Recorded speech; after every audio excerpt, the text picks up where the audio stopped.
ਤੁਸੀਂ ਵੇਖ ਰਹੇ ਹੋ न्यूज़ 18 पंजाब हरियाणा हिमाचल। कानूनों के माध्यम से भी हमको कृषि के क्षेत्र को आगे बढ़ाने की आवश्यकता है और इस मामले में पहले अनेक बार सरकारों के माध्यम से, कमीशन के माध्यम से, स्वामीनाथन साहब जैसे विद्वानों के माध्यम से ये रिकमेंडेशन की जाती रही। ये कानून आए तो इन कानूनों के माध्यम से सरकार की ये कोशिश थी कि किसान मंडी की जंजीरों से मुक्त हो और मंडी की परिधि के बाहर वह अपना माल किसी को भी कहीं भी और अपनी मनचाही कीमत पर बेचने के लिए स्वतंत्र हो, ये कानून में प्रावधान किया गया। मंडी परिधि के बाहर जो ट्रेड होगा उस पर कोई टैक्स नहीं लगेगा। अब स्वाभाविक रूप से किसान को बेचने की स्वतंत्रता मिल जाए, बिना टैक्स के खरीद फरोख्त हो, इसमें किसी को क्या आपत्ति हो सकती है। अभी कोई भी कानून इस बात को प्रावधानित नहीं करता कि 3 दिन के भीतर उसके उपज का कीमत बेचने के बाद उसको भुगतान हो जाएगा, लेकिन इस कानून में इस प्रकार का प्रावधान किया गया। मूल्य आश्वासन की दृष्टि से कॉन्ट्रैक्ट फार्मिंग नया विषय नहीं है, अभी तक कानून नहीं था लेकिन फार्मिंग हो रही थी, उसके अनुभव भी अच्छे हैं। हम लोगों को लगता था कानूनी प्लेटफॉर्म देंगे, इसका फायदा लोग अच्छे से उठाएंगे, किसान महंगी फसलों की ओर आकर्षित होगा, नई टेक्नोलॉजी से जुड़ेगा, अपनी जोखिम को प्रोसेस पर ट्रांसफ़र करने में सफल होगा, बुआई के समय उसको मूल्य की गारंटी मिल जाएगी और किसान को और किसान की भूमि को कानून में पूरी तरह से सुरक्षा देने का प्रबंध किया गया। यदि विवाद भी हो प्रोसेसर और किसान के बीच में तो एसडीएम 30 दिन के भीतर उसका निराकरण करेगा, उसे कानून में बांधा गया। और साथ ही साथ यह भी कानून में प्रावधान किया गया कि निर्णय अगर कभी किसान के विरुद्ध भी जाता है तो उससे वसूली सिर्फ आदान की कीमत की हो सकती है, उसके अतिरिक्त नहीं हो सकती और उसकी वसूली का कोई भी निर्देश एसडीएम के द्वारा किसान की भूमि के विरुद्ध नहीं होगा। किसान की भूमि सुरक्षित रहे, इस दिशा में सरकार ने पर्याप्त विचार विमर्श किया और किसान को पूरी तरह सुरक्षित करने में प्रावधान किए। लेकिन आप सबको ध्यान है कि ये कानून का देश भर में स्वागत हुआ और देश भर में एक नई उत्साह और उमंग के साथ लोग काम करने के लिए आए और बीच में कई ऐसे भी उदाहरण हम सब लोगों के सामने आए हैं कि अगर भुगतान का विषय आया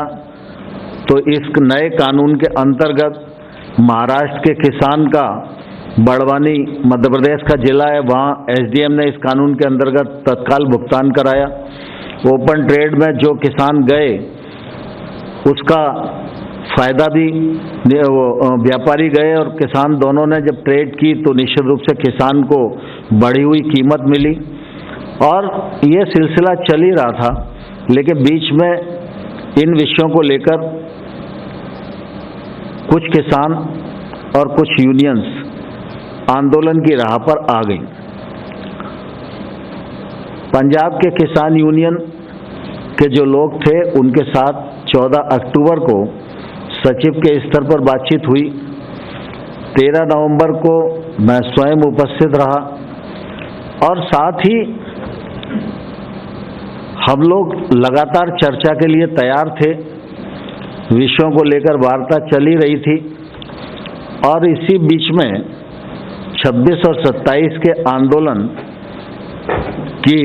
घोषणा हो गई। फिर हम लोगों ने 3 दिसंबर की बातचीत का निमंत्रण किसान यूनियन को भेजा। चूँकि किसान आ चुके थे, रास्ता बाधित था, ठंड का मौसम था, कोविड का भी संकट था, और इसलिए सोचा गया कि वार्ता जल्दी करनी चाहिए, तो 3 दिसंबर के स्थान पर 1 दिसंबर को की, 1 दिसंबर के बाद फिर 3 दिसंबर को की, 3 दिसंबर के बाद फिर यह तय हुआ कि 5 दिसंबर को करें, तो 5 दिसंबर को वार्ता का क्रम चला और फिर यह तय हुआ कि 7 तारीख को हम दोबारा से इन विषयों को लेकर बैठेंगे और कुछ मार्ग प्रशस्त करेंगे। लेकिन बीच में ही 6 तारीख को 9 तारीख की रात को फिर बातचीत हुई, 8 की रात को बातचीत हुई और बात में फिर एकदम ऐसी परिस्थिति बनी कि उनकी तरफ से कोई सुझाव आ ही नहीं रहा था। तो अंतोगत्वा हमको ये लगा कि भाई किसानों के कुछ मुद्दे हैं और उन मुद्दों पर उनके मन में शंका है, तो चूंकि इतने दिन चर्चा हो चुकी है और कुल मिला के वो आखिरी में एक ही बात पर आते हैं कि एक्ट को रिपील कर दो। हम लोगों का लगातार ये आग्रह रहा कि एक्ट में कौन कौन से ऐसे प्रावधान हैं जिनसे किसान को नुकसान है, तकलीफ है, उनको प्रावधानवार हम चर्चा कर लें और चर्चा करने के बाद उनको कैसे ठीक किया जा सकता है इस पर हम आगे बढ़ें। लेकिन मुद्दे यूनियंस की तरफ से नहीं आए, तो फिर हम ही लोगों ने मुद्दे उनको चिन्हित करके बताए और उस पर यह हुआ कि भाई हाँ, ये मुद्दे तो चर्चा में हैं। तो उन मुद्दों का सिलसिलेवार हम अपना प्रस्ताव बनाकर उनको भेज दें, ये विचार हुआ और आपने देखा कि हम लोगों ने उनको मुद्दों के प्रस्ताव बनाकर भेजे। विशेष रूप से उनकी मांग एक पहले तो ये थी कि कानूनों को निरस्त करना। तो हमारा सरकार का पक्ष है कि कानून के वे प्रावधान जिन पर किसान को आपत्ति है, उन प्रावधान पर सरकार खुले मन से विचार करने को तैयार है। सरकार का कोई ईगो नहीं है और सरकार को कोई उन पर विचार करने में दिक्कत नहीं है और हम यूनियन के साथ बैठकर उसको समाधान कर सकते हैं। फिर दूसरा, कुछ लोगों का बातचीत में बात आती थी कि ये कानून वैध नहीं है, क्योंकि कुछ लोगों ने ऐसा बता रखा था कि कृषि राज्य का विषय है और केंद्र सरकार उस पर कानून नहीं बना सकती। तो हम लोगों ने उनको बैठक में भी संतुष्ट करने की कोशिश की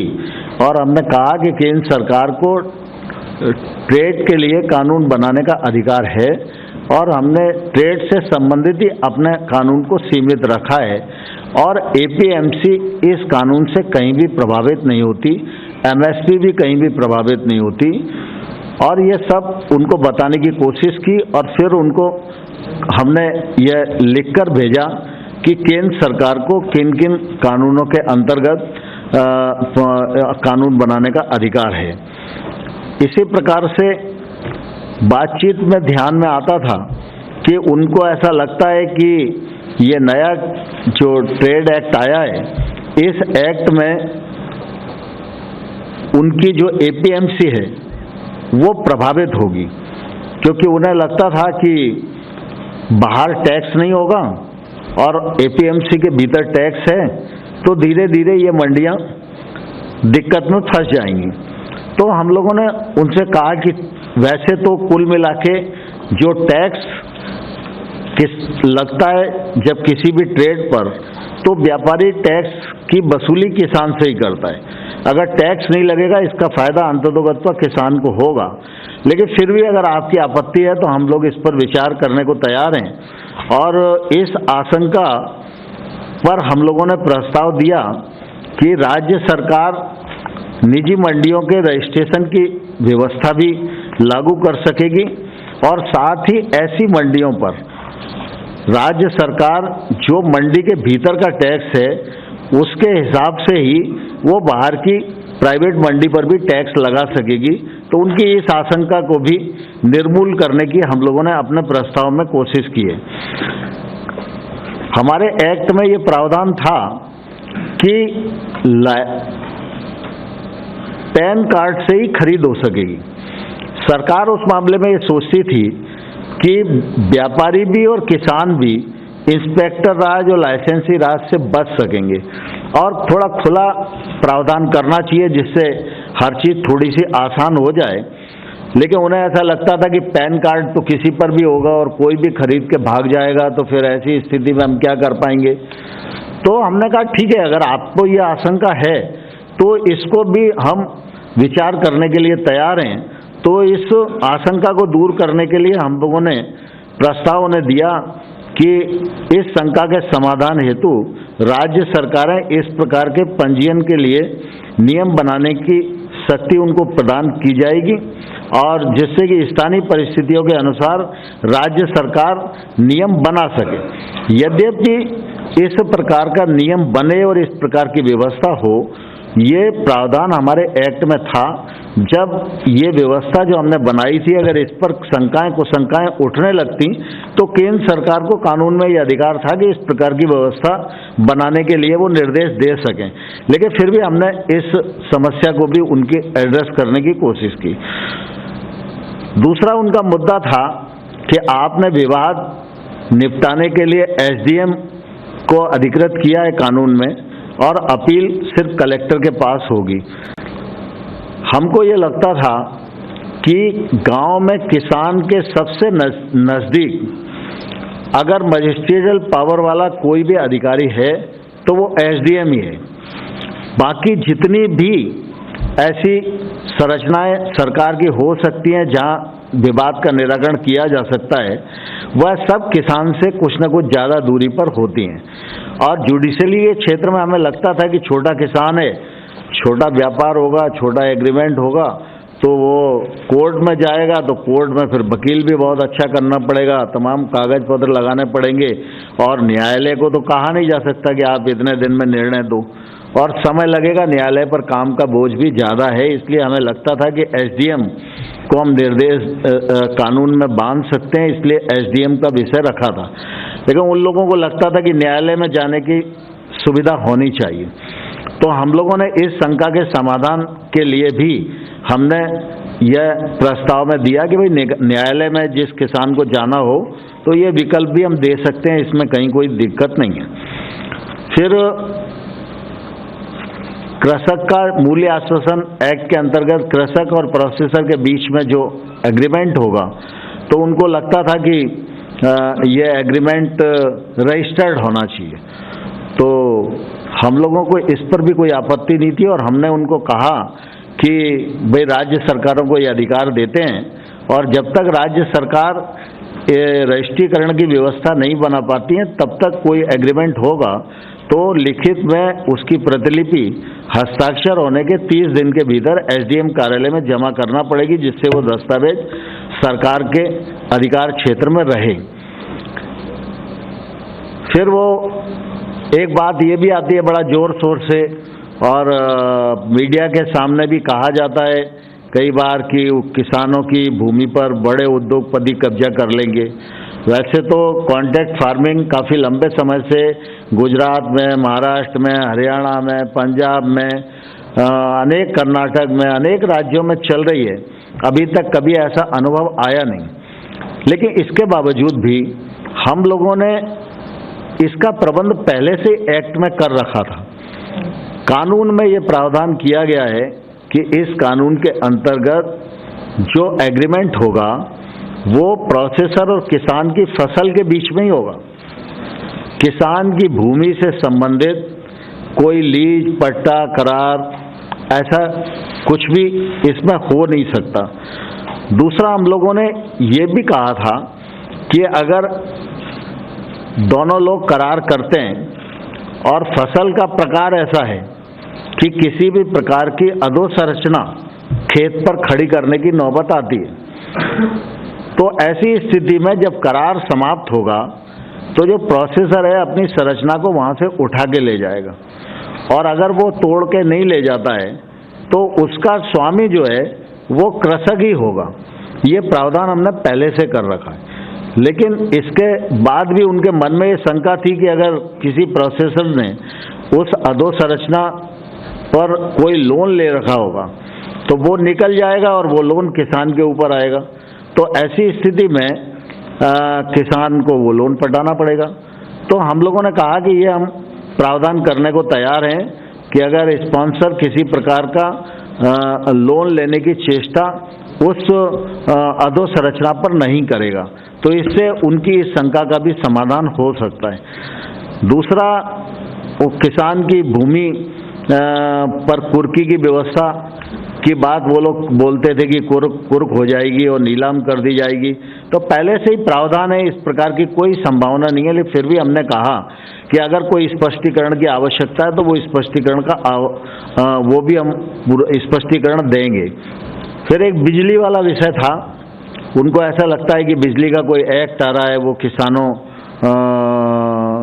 के लिए थोड़ा तकलीफ पैदा करेगा, तो इस मामले में भी हम लोगों ने बहुत स्पष्टता से उन्हें कहा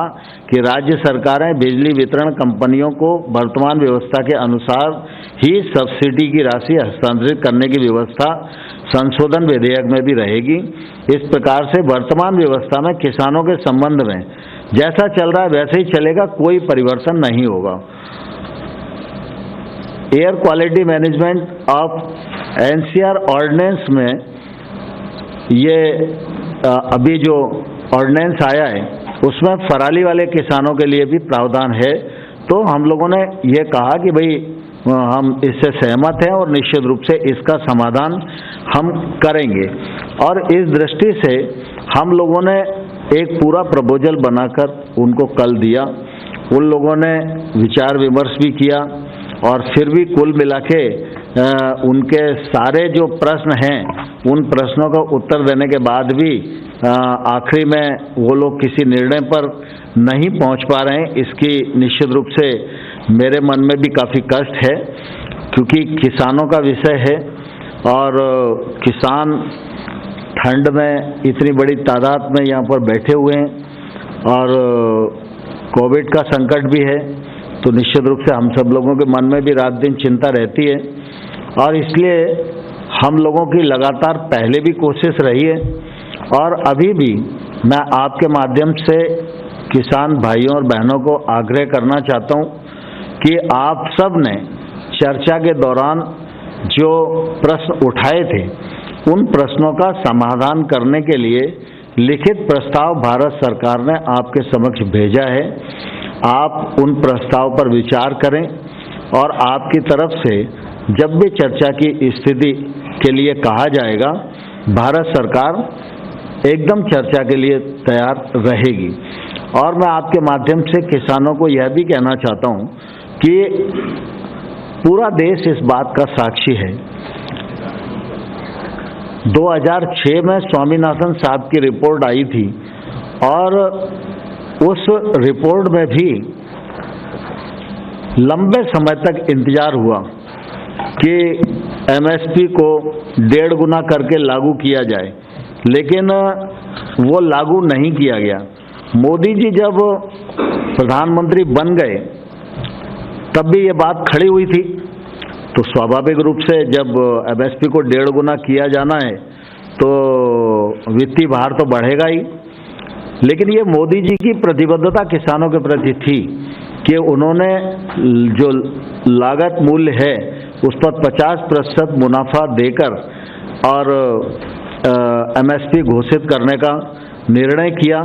और उसका लाभ आज देश भर के किसानों को मिल रहा है। छोटे किसान देश में 86% हैं और छोटे किसान के पास निवेश करने कोई जाता नहीं, उसके पास खुद के पास इतना पैसा है नहीं कि वो निवेश कर सके। वो पढ़ा लिखा भी है, जागरूक भी है और वो अच्छी खेती करना भी चाहता है और वो चाहता है कि टेक्नोलॉजी का उपयोग करे, महंगी फसलों की ओर जाए, लेकिन उसको मार्केट उपलब्ध नहीं होता और मार्केट उपलब्ध नहीं होता, इसके कारण वो कोई रिस्क नहीं ले पाता। इसलिए नए कानून बनाए गए हैं कि इन कानूनों के माध्यम से वह महंगी फसलों की ओर आकर्षित होगा, टेक्नोलॉजी का उपयोग कर सकेगा, निजी निवेश उसके पास पहुंच सकेगा, अच्छे एग्रीमेंट करके अपने उत्पादन के वाजिब दाम प्राप्त कर सकेगा, वैश्विक मानकों के आधार पर खेती कर सकेगा, जिससे कि उसके उत्पादन का एक्सपोर्ट भी हो सके। ये रास्ते इन कानूनों के माध्यम से खुलते हैं। सरकार ने नए 10,000 एफपीओ बनाने का कार्यक्रम भी प्रारंभ किया है और इन 10,000 FPO पर 5 साल तक केंद्र सरकार अपने बजट से ही 6,850 करोड़ रुपया खर्च करने वाली है। ये FPO से एक नई क्रांति खेती के क्षेत्र में मोदी जी के नेतृत्व में शुरू होने वाली है। यह भी मोदी जी की किसान, कृषि और कृषक के प्रति जो प्रतिबद्धता है उसको जाहिर करती है।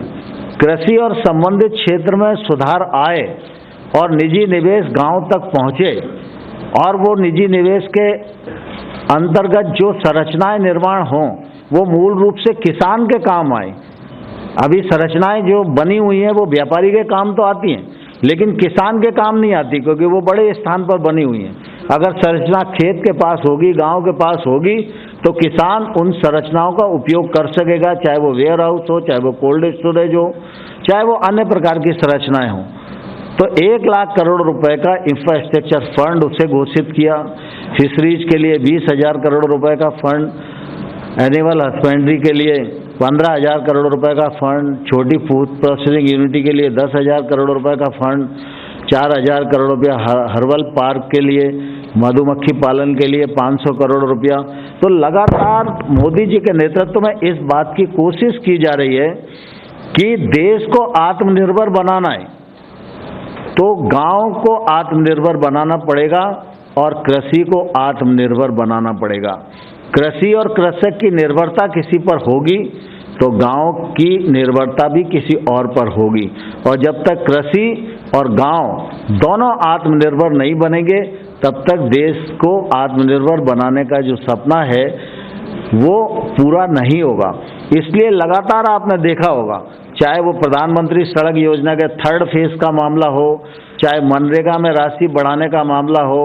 चाहे सेल्फ हेल्प ग्रुप के अभियान का मामला हो, चाहे एग्रीकल्चर के क्षेत्र में सरकार के निवेश का मामला हो, मोदी जी के नेतृत्व में लगातार इस बात की कोशिश की गई है कि गांव और कृषि यह आत्मनिर्भर बने, समृद्ध बने और देश के नवनिर्माण में इसका योगदान अधिकतम हो सके। इसलिए ये सब चीज़ें सिलसिलेवार एक दूसरे से कनेक्ट हैं और इसलिए कानूनों के माध्यम से भी हमने द्वार खोलने की कोशिश की है, लेकिन इस पर कुछ किसानों की जो भ्रांति थी उस भ्रांति को भी दूर करने के लिए हमने प्रस्ताव यूनियंस को भेजा है। मैं आपके माध्यम से पुनः यूनियंस को आग्रह करना चाहता हूं कि वो जल्दी से वार्ता के लिए तिथि तय करें और अगर इस पर उनकी कोई आपत्ति है तो सरकार उनसे बातचीत करने के लिए तैयार है।